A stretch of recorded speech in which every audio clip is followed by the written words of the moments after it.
Welcome back to వంటల వారాహి. చూసారా, వర్షాకాలం స్టార్ట్ అయినండి. ఈ వెదర్ ఎంత బాగుందో, చాలా కూల్గా మొత్తం అంత వెదర్ అంతా మారిపోయింది. మబ్బులు, అలాగే వర్షం వస్తున్నట్టుగా ఉండడం, రావడం లేదు. గాలి గాలి గాలి, విపరీతమైన గాలి. చల్లని వాతావరణంలో మా గార్డెన్ ఎలా ఉందో ఒకసారి చూసేద్దామా. సమ్మర్లో మొత్తం కరివేపాకు కొట్టించేసానండి కిందకిని. ఈ 2 నెలల్లో చూసారు ఎలా వచ్చేసిందో, మొత్తం కరివేపాకు అంతా గుబురు గుబురుగా వచ్చేసిందండి. వర్షాకాలం స్టార్ట్ అయ్యేసరికి అబ్బా ఎంత బాగుందో కరివేపాకు.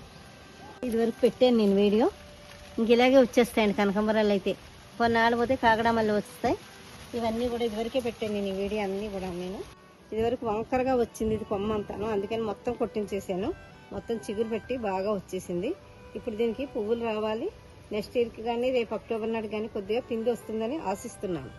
అనుకోకుండా వర్షం కూడా స్టార్ట్ అయిపోయిందండి. చిరుకుల్లో తడుస్తూ మీకు వీడియో చేస్తున్నాను నేను.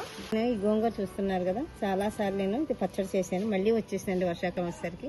ఈరోజు పనసపిక్కలు వెరసి గోంగూర పెట్టాను. మొన్నే నెక్స్ట్ ఇయర్కి బాగా పోస్తుంది. మొన్న బాగానే పోస్తుంది. ఇప్పుడు ఇంకా లాస్ట్ అయిపోతున్నాయి కదండి మల్లెలు. నేను కోసేసుకుంటాను. నేను కొమ్మే తెచ్చి పెట్టుకున్నానండి. 3 years అయింది. ఇది వస్తూనే ఉంటుంది. నేను కట్ చేస్తూనే ఉంటాను. దీన్ని చిరాగ్గా ఉంటుందని చెప్పేసి కింద నుంచి కట్ చేసేస్తాను. పైకి బాగుంటుంది. ఇది పువ్వులు.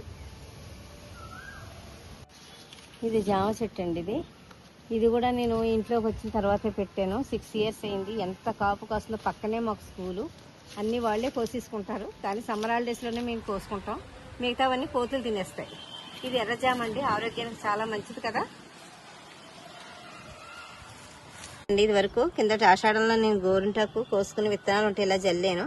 అనుకోకుండా గోరింటాకు వచ్చేసింది ఇక్కడ. ఎంత బాగుందో కదా. ఈ ఆషాఢానికి దీన్ని ఓపెన్ చేస్తాను నేను పెట్టుకోవడానికి. ఇవి కనకాంబరం అండి. ప్రతి సంవత్సరం ఇక్కడ నాకు ఇదే ఒకటే చెట్టు ఉంటుందండి. ప్రతి సంవత్సరం కూడాను ఆ విత్తనం పడడం, ఈ చెట్టు రావడం, మళ్ళీ సమ్మర్లో పోవడం, మళ్ళీ రావడం, ఇదే దీనికి వరుస అయిపోయింది. ఈ కనకాంబరానికి ఎంత ఇదో చూసారా. ఎంతో పచ్చిమిర్చి చూస్తున్నారుగా.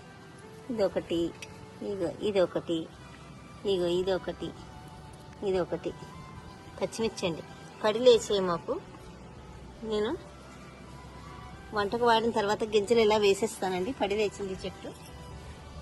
ఏమంటారో తెలియదు కానండి, ఇవి గడ్డి గులాబీ అంటారు. చాలా బాగుంటుంది. మనకి గుమ్మం ముందు అది పెట్టుకున్నా చాలా బాగా వచ్చేస్తాయి. ఇందులో మాకు ప్రత్యేకత ఏంటంటే దీంట్లోనే ఉందండి, అది ఏ కొమ్మో నాకు తెలియట్లేదు. ఇది ఆఫ్, ఇది ఆఫ్, ఇలా పోస్తాయి రెండు కూడాను. ఇదంతా పింక్, ఇదంతా ఈ కలర్ వస్తుందండి పువ్వు. చాలా బాగుంటుంది. ఆ కొమ్మ ఏంటో ఈసారి చూసి పెట్టాలి నేను. సరే, ఇది ప్లాస్టిక్ ఫ్లవర్ లా ఉంటుంది. చాలాసార్లు మీకు వీడియోలో నేను పెట్టాను. చాలా ఇష్టం రోజెస్ అంటే నాకు. ఇదంతా ఇంత పువ్వు అవుతుందండి. వర్షాకాలం చాలా బాగుంటుంది. మేము మొన్న మా అమ్మాయి పెళ్ళని తిరుపతి వెళ్ళి అన్ని ఊర్లు తిరిగి వచ్చేసరికి మొత్తం అన్ని మాడిపోయే పువ్వులు మొత్తం కొట్టించేసరికి ఈ విధంగా ఇవన్నీ మొగ్గలే అండి. ఇవన్నీ మొగ్గలు. ఇంత పువ్వు విడుస్తుంది, పెద్ద పువ్వు, సన్ఫ్లవర్ లాగా. ఇది చాలా కూడా మంచి విటమిన్ సి. ఇది దెబ్బ చెట్టు ఎంత బాగుంది చూసారా. వర్షాకాలం మంచి గ్రోత్ ఉంది దీనికి. అంటే పెద్దది అయిపోయిందండి. పైకి కరెంటు వైర్లు తగిలేసేలాగా అయిపోయింది. మొన్నే పెళ్లికి ముందు కొట్టించేసాను. ఇది కొద్దిగా ఆషాఢ మాసం వస్తుంది కదా అని వచ్చాను. మా అమ్మాయిది వస్తుందని అక్కడ పెరిగింది కాబట్టి ఇది కొట్టించేస్తాను. ఇది ఉంచను ఎక్కువ, అదే ఉంటుంది. ఇది మొన్న మీకు కాయలు చూపించాను కదా, ఈ సంవత్సరం కాసిందండి. బాగానే కాసింది.